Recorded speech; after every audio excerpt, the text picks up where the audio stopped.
everybody, it's Carrie with Seed to Spoon. Today I'm going to be starting some microgreens indoors at our indoor growing area that we have over here. It's really handy to have this inside, especially where we have it.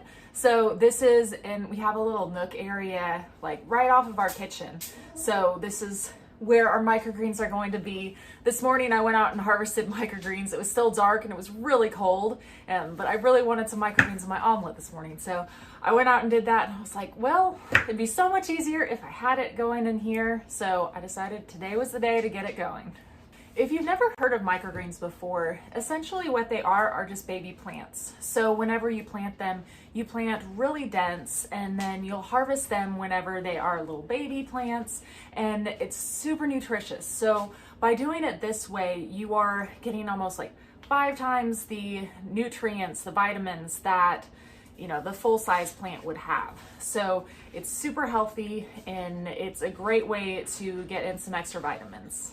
So if you are going to be planting microgreens indoors, you do need to make sure that you have some sort of growing light or a really sunny area. So we have this growing light back over here. So this is a desktop grow light that we got from Burpee, and we love this one. It's really great. We also have different types of growing lights too that we use. I'll link to the ones that we have down below in the description so you can check them out. Whenever you're starting seeds indoors, you want to make sure that you use some sort of seed starting mix. So what we use is this right here. So this is just a brick of coconut coir. So it works really good for microgreens as well as seed starting too. So I will show you this in a minute. It's pretty cool whenever you put it in a bucket and it starts to expand. It's really fun. But we use this. The biggest thing with your seed starting mix indoors, you just want to make sure that you don't bring in any compost. You want the soil to be very clean, and it'll decrease the risk that you'll have any fungus issues and things like that. So just stick with a seed starting mix or the coconut coir or something like that. We really like to use Bootstrap products from Bootstrap Farmer whenever we do any sort of microgreen setup or any seed starting, anything like that. They're just so much tougher than anywhere else, anything else that we have found. Like we can maybe get like 1 or 2 growing out of it, and then they break. So these are super tough and very durable. So whenever we do this, I use a 10-20 tray, and then I put in here, these are our microgreen trays with some slats in them. These are the 10-10, and they have holes in them so that way they can absorb some of the water from down below whenever you use these.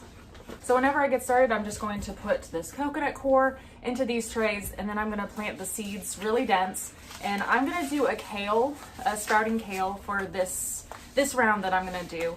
So kale is one of the ones that you can continue to reharvest from.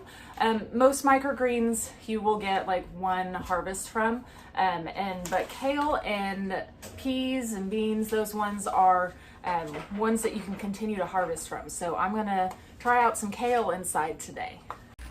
Okay, I have some helpers over here that wanted to see the experiment. So we have just a plain bucket right over here, and then I'm opening up this coconut coir block, and then I'm going to drop it into the bucket. I'll try to make it so you guys can see what's going on here too. And then I just have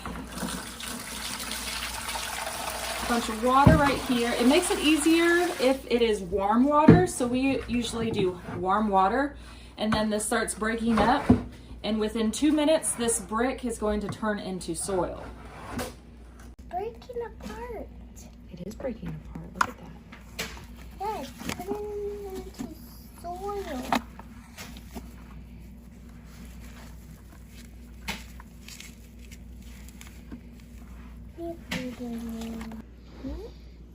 Impressive? Yeah. Now we have lots of coconut coir right here. So we're gonna use this we're gonna put this into our trays that we have right over here. Okay, so now let's put all of this into there. Okay, go ahead, Mary.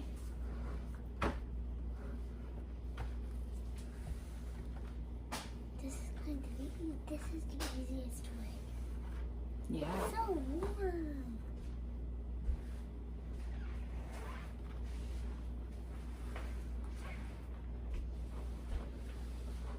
Good job, you guys. Okay, let's get some in this other tray now, too. Here, let's just scoot it over. Make it easy. Scoot that over. Okay. Let's do it again.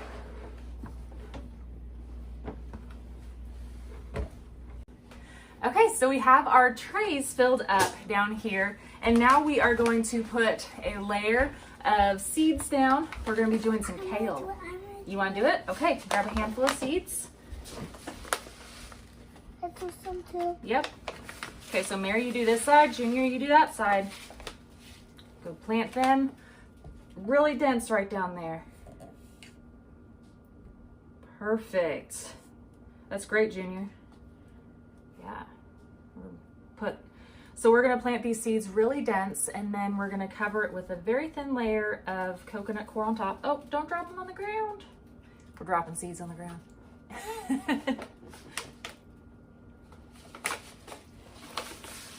They're looking very good. Let me go over them again. And then I'll do a close-up of the seeds here in just a second, or I'll put it over this so that way you guys can see what it is, how dense we're planting it.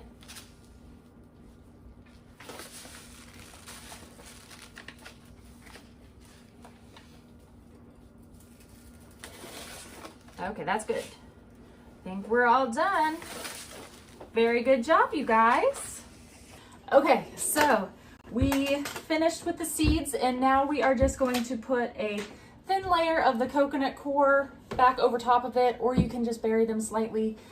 We just want to cover the seeds just slightly, and so that way they can grow really well.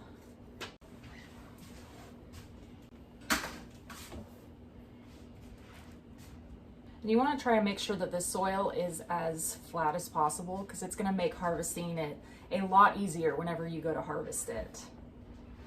Okay, so now we're just going to take our microgreen tray and we are going to put it over here underneath our grow lights. And you just want to make sure that those grow lights stay on it. I usually, whenever I wake up in the morning, I turn them on, and then before I go to sleep at night, I turn them off. So I just make sure that they have some light. And then so these, super easy. Whenever I go to water them, I just lift up one of them, and then I take some water, and then I put water in down here, so that way it can drink from the bottom, and that way it can stay moist and plenty of water. And then I'll just come in through here. Usually I just check it like once a day, but usually I don't need to water it that often until it gets larger. Then you start to need to water it more often, but usually it's maybe like once every couple days that you need to throw some more water in underneath these. You can do the top if you want to, but then you're increasing risk of fungus and things like that. If you do put a fan next to it, a fan can help as well, decrease the risk for that and all of that. Oh, don't mess with that. So I will keep a mister next to these seeds because I'm going to keep the top moist until they sprout. And then once they sprout, I probably won't be spraying the top anymore. I'm just going to do the bottom of it. So the only time that I will be watering from the top is before they have sprouted. And then after that, I transition down and only water from below. Okay, so I'm ready to put these underneath the grow lights. So I'm going to put these back here. And then I'm going to make sure that I adjust this light over here and make sure that it is right above it. And I'm going to keep adjusting that light just to make sure that the plants aren't running into that light, but that it is super close to them so that way they get the most amount of light as possible. So here within a couple weeks, I should be getting a harvest from my first batch of the kale microgreens. I'm very excited. So now I won't have to go outside in the cold and dark and windy.